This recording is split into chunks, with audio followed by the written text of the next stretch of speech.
బంద్ సంపూర్ణంగా స్వచ్ఛందంగా జరుగుతుంది. ఇది రైతాంగం యొక్క బంద్.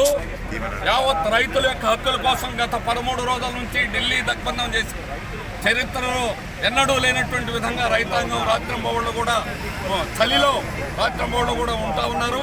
అయినా కేంద్ర ప్రభుత్వం మొండిగా వ్యవహరిస్తూ ఉంది. కార్పొరేట్లకు బోర్డు అనే రాయితీలు ఇచ్చారు. అలాగే బీజేపీ ఒక్క పని చేస్తే చాలు. తన యొక్క మేనిఫెస్టోలో ఎన్నికల ప్రణాళికలో స్వామినాథన్ కమిటీ సిఫార్సు ప్రకారం రైతు పండించేదానికి అయ్యేటువంటి ఖర్చుకు 1.5 రెట్లు ఇస్తామని ఎన్నికల ప్రణాళికలో చెప్పారు. అది ఒక్కటి చేయండి. రైతు సంఘాలు అడుగుతున్నది అది. కానీ అది చేయకుండా నువ్వు మండీస్ లేకుండా, మార్కెట్ యార్డ్ లేకుండా కంప్లీట్గా రాబోయే రోజుల్లో మూతపడిపోతూ ఉన్నాయి.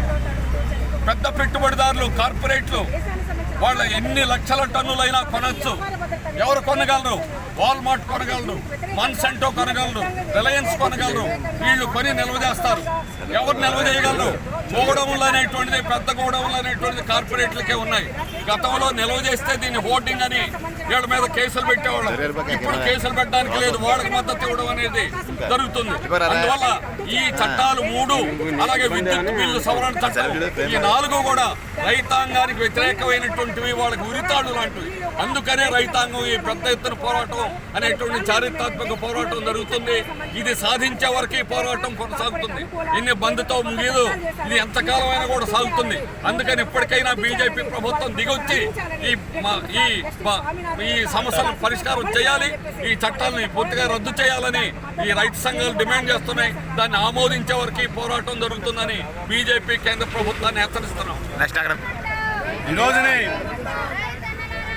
కేంద్ర ప్రభుత్వం రాష్ట్రాల హక్కులు హరించి రాజ్యాంగ స్ఫూర్తికి భిన్నంగా తప్పుడు పద్ధతిలో ఆమోదించినటువంటి 3 చట్టాలకి వ్యతిరేకంగా మొత్తం దేశవ్యాప్తంగా రైతాంగం అంతా కదిలి వచ్చి ఢిల్లీని, రాజధానిని దిగ్బంధనాలకి గురి చేశారు. ఇది ప్రతికూల వాతావరణం.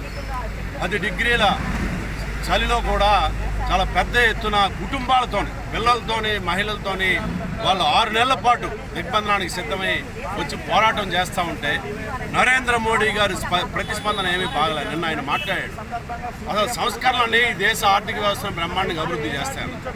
నిజమే, ఈ కరోనా నేపథ్యంలోని దేశ ఆర్థిక వ్యవస్థ దెబ్బతింటుందని చెప్పానన్నారు. ఒక పక్కన జీడిపి పెరుగుతూ ఉంది, ఇంకో పక్కన ప్రజలు ఉద్యోగాలు పోయి ఆదాయాలు కోల్పోతూ ఉన్నారు. అంటే ఎవరికి లాభం చేకూరింది? సెన్సెక్స్ పెరుగుతుందని అంటే కార్పొరేట్లకి లాభాలు. అందుకనే ముఖేష్ అంబానీ గారు ఆస్తి ప్రపంచ కుబేరుల్లోనే 4వ స్థానానికి వచ్చాడు, 10వ స్థానం నుంచి. ఈ దేశంలో ఉన్నటువంటి పేదల మటుకు మరింత దిగజారినటువంటి పరిస్థితి ఉంది. నరేంద్ర మోడీ గారు కార్పొరేట్ల ఏ స్క్వేరే ఆయన దృష్టిలో ఉంది. అంబానీలు, అదానీలు తప్ప ఇంకొకరు కనిపించడం లేదు. ఈరోజు దేశవ్యాప్తంగా వ్యవసాయ రంగం అంటే నేను మొత్తం దేశవ్యాప్తంగా మేము తెచ్చే సంస్కరణలు ఉపయోగపడుతున్నాయి. గత ప్రభుత్వాలు రంగాల వారి తీసుకొచ్చి ఒక్కొక్క రంగాన్ని కార్పొరేట్ కంపెనీలకు అప్పచెప్పారు. నరేంద్ర మోడీ గారు ఈరోజు దేశాన్ని మొత్తాన్ని హోల్సేల్గా కార్పొరేట్ కంపెనీలకు అప్పచెప్పే పద్ధతిలోనే ఈ చట్టాలు తీసుకొచ్చారు. దాదాపు 50 నుంచి 60 లక్షల కోట్ల రూపాయల సంపదని సృష్టించేటటువంటి వ్యవసాయ రంగాన్ని మొత్తాన్ని కార్పొరేటీకరణ చేసేటటువంటి క్రమంలోనే తీసుకొచ్చిన ఈ చట్టాలకు వ్యతిరేకంగా ఈరోజు దేశవ్యాప్తంగా ఆందోళన సాగుతూ ఉంది. రైతాంగం ఇచ్చినటువంటి బంధు పిలుపుకి స్వచ్ఛందంగా ప్రజానీకం కూడా కదిలొచ్చి మద్దతునిచ్చారు. ఈ రాష్ట్రంలో కూడా రాష్ట్ర ప్రభుత్వం కూడా నిన్న రాత్రి మద్దతు ప్రకటన చేసింది. దాన్ని స్వాగతిస్తూ ఉన్నాం వామపక్షాలుగా. నిజమే, మేము రైతు పార్టీ అని చెప్పుకున్న పార్టీ, నేను రైతు పార్టీ అని చెప్పని నిరూపించుకుంది, బంధుకి మద్దతు ఇచ్చింది. కానీ ఈ రాష్ట్రంలో ఈరోజు బీజేపీ కొమ్ము కాస్తున్నటువంటి జనసేన పార్టీ వాళ్ళు బంద్లో లేరు, బీజేపీ లేదు. వాళ్ళు తేల్చుకోవాలి, మీరు రైతుల పక్షాన ఉన్నారా, కార్పొరేట్ల పక్షాన ఉన్నారా అని. ఈరోజు కార్పొరేట్ల పక్షాన దేశం మొత్తం 2గా విభజించిన పరిస్థితి ఉంది. కార్పొరేట్ల ప్రజల అన్నది.